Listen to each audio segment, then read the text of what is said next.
तो चलिए शुरू करते हैं। धारा 118 बहुत ही इम्पॉर्टेंट धारा है और बहुत ही इम्पॉर्टेंट प्रावधान करता है। देखिए, धारा 118 कहता है कि कौन साक्ष्य दे सकेगा। धारा 118 में क्या बताया है कि ऐसे कौन से व्यक्ति हैं जो कटघरे में खड़े होकर गवाही दे सकेंगे। साथ ही साथ धारा 118 में ये भी बताया गया है कि कौन ऐसे व्यक्ति हैं जो कटघरे में खड़े होकर गवाही नहीं दे सकते हैं। ठीक है, तो देखिए कौन साक्ष्य दे सकेगा। सभी व्यक्ति साक्ष्य देने के लिए सक्षम होंगे। क्या लिखा है कि सभी व्यक्ति साक्ष्य देने के लिए सक्षम होंगे, लेकिन कौन कौन है ऐसे व्यक्ति जो साक्ष्य देने के लिए सक्षम नहीं माने जाते हैं। तो देखिए, न्यायालय का यदि विचार है कि कोई व्यक्ति कोमल वयस यानी कि छोटा बच्चा है, इतना छोटा बच्चा है कि वो न्यायालय के प्रश्नों को नहीं समझ रहा है और उसका उत्तर देने के लिए वो अगर सक्षम नहीं है, तो इतने छोटे बच्चे को कटघरे में खड़े करा के उसकी गवाही नहीं ली जाएगी। ठीक है।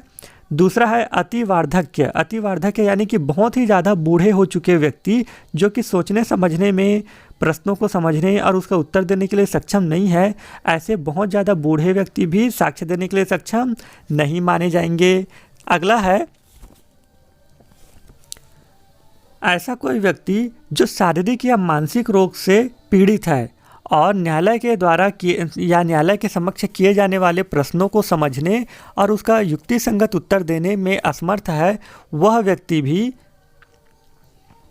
यहाँ साक्ष्य नहीं दे सकेगा। तो देखिए, धारा 118 क्या क्या कहता है। धारा 118 कहता है कि सभी व्यक्ति साक्ष्य देने के लिए सक्षम होंगे, किंतु ये जो निम्नलिखित व्यक्ति हैं ये साक्ष्य देने के लिए सक्षम नहीं माने जाएंगे। पहला है बहुत ही छोटा बच्चा, दूसरा है बहुत ही ज़्यादा बूढ़ा व्यक्ति, तीसरा है शारीरिक या मानसिक रोग से ग्रसित ऐसा व्यक्ति जो उनसे किए गए प्रश्नों को समझने और उसका उत्तर देने के लिए सक्षम नहीं है, ऐसा व्यक्ति साक्ष्य नहीं दे सकेगा। बहुत ही छोटा बच्चा, बहुत ही ज़्यादा बूढ़ा और ऐसा कोई व्यक्ति जो शारीरिक या मानसिक रूप से प्रश्नों को समझने और उत्तर देने के लिए सक्षम नहीं है, ऐसा व्यक्ति साक्ष्य नहीं दे सकेगा। ठीक है। अब यहीं पर आप स्पष्टीकरण देखिएगा कि क्या कोई पागल व्यक्ति गवाही दे सकता है। स्पष्टीकरण में बताया गया है कि कोई पागल व्यक्ति भी साक्ष्य दे सकता है, लेकिन कब, जबकि देखिए कई लोगों को लगातार पागलपन होता है और कई ऐसे होते हैं जो जिन्हें पागलपन का दौरा पड़ता है, लेकिन वो बाकी के समय में वो स्वस्थ रहते हैं। तो जिस समय वे स्वस्थ रहते हैं वे गवाही दे सकते हैं, लेकिन अगर वे पागलपन की अवस्था में गवाही देते हैं तो उसे ग्रहण नहीं किया जाएगा, उसे सक्षम गवाह नहीं माना जाएगा। यहाँ से क्वेश्चन पूछा जाता है कि कोई पागल व्यक्ति जो कि अंतरालों में स्वस्थ रहता है और कभी कभी जिसे दौरा पड़ता है, क्या वह सक्षम गवाह माना जाएगा। तो इसका सही आंसर क्या है। इसका सही आंसर ये है कि यदि कोई पागल व्यक्ति अपने स्वस्थ रहने के दौरान कोई साक्ष्य देता है तो उसे माना जाएगा। ठीक है। अब अगला देखते हैं धारा 119। धारा 119 भी बहुत ही इंपॉर्टेंट सेक्शन है। इसमें बताया गया है कि कोई गूंगा व्यक्ति कैसे गवाह देगा। देखिए, बहुत ही इंपॉर्टेंट क्वेश्चन है धारा 119 कि कोई गूंगा व्यक्ति कैसे गवाह देगा। देखिए, ऐसा कोई साक्षी है जो बोलने में असमर्थ है, तो वो कैसे देगा। या तो वो लिख कर देगा, या तो वो इशारों के द्वारा या संकेतों के द्वारा अपना साक्ष्य दे सकेगा। तो देखिए, अगर कोई गूंगा व्यक्ति खुले न्यायालय में, चूँकि वो बोल तो नहीं सकता, लेकिन अगर वो लिख कर अपना साक्ष्य देता है तो उसे मौखिक साक्ष्य माना जाएगा, दस्तावेजी साक्ष्य नहीं। यहाँ से हमेशा क्वेश्चन पूछा जाता है कि यदि कोई गूंगा व्यक्ति खुले न्यायालय में लिखकर अपनी बातें कहता है और गवाही देता है तो उसके लिखे हुए दस्तावेज को दस्तावेजी साक्ष्य माना जाएगा या वो मौखिक साक्ष्य है। तो याद रखिएगा कि वह अपनी बातें चूँकि लिख कर कह रहा है, लेकिन वह मौखिक साक्ष्य माना जाएगा, दस्तावेजी साक्ष्य नहीं। कौन सा साक्ष्य माना जाएगा। मौखिक साक्ष्य माना जाएगा।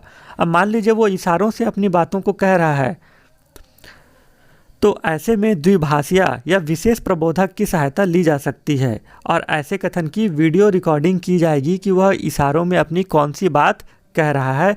ऐसा भी इसमें नियम है परंतुक में, धारा 119। अब अगली धारा देखेंगे, धारा 120। ये भी बहुत ही ज़्यादा ज़रूरी है, बहुत ही ज़्यादा इम्पॉर्टेंट है। और हमेशा इसमें पूछा जाता है कि क्या पति या पत्नी एक दूसरे के विरुद्ध सक्षम साक्षी होंगे। तो देखिए हमारे भारत में पति और पत्नी को एक ही व्यक्ति माना जाता है और ये अवधारणा की जाती है कि पति पत्नी जो है एक ही व्यक्ति हैं। तो इसीलिए यहाँ पर क्लियर करने के लिए ये धारा बनाया गया है कि क्या पति या पत्नी सिविल केस में या क्रिमिनल केस में सक्षम साक्षी होंगे एक दूसरे के विरुद्ध। अगर वो गवाही देते हैं तो क्या या एक दूसरे के पक्ष में गवाही देते हैं तो माना जाएगा या नहीं माना जाएगा।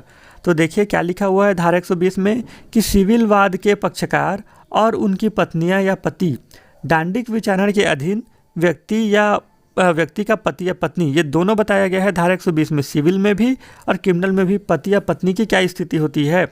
साक्ष्य अधिनियम में लिखा है कि सभी सिविल कार्यवाहियों में वाद के पक्षकार और वाद के किसी पक्षकार का पति या पत्नी सक्षम साक्षी होगा। सिविल में सक्षम साक्षी माना जाता है पति या पत्नी को। साथ ही अब देखिए कि किसी व्यक्ति के विरुद्ध दांडिक कार्यवाही में उस व्यक्ति का पति या पत्नी सक्षम साक्षी होगा या होगी, यानी कि चाहे सिविल केस हो चाहे क्रिमिनल केस हो, पति या पत्नी को सक्षम साक्षी माना जाता है। ठीक है, तो आप लोगों को ये 3 धाराएं बहुत ही इंपॉर्टेंट है, याद रखना है। धारा 118 कौन साक्ष्य दे सकेगा, तो यहाँ पर आप नेगेटिव इसको पढ़िए कि कौन साक्ष्य नहीं दे सकेगा। कौन नहीं दे सकेगा, बहुत ही छोटा बच्चा,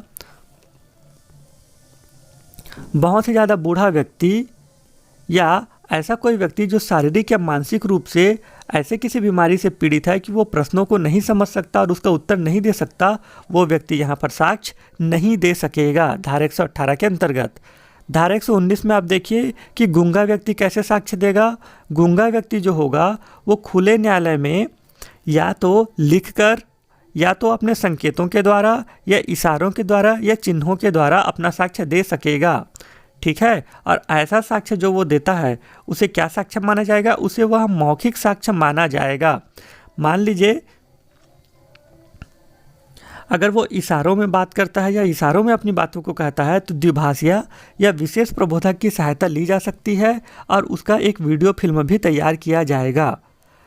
लास्ट धारा है धारा 120, जिसमें बताया गया है कि चाहे सिविल केस हो या क्रिमिनल केस हो, पति या पत्नी सक्षम साक्षी माने जाते हैं। ठीक है,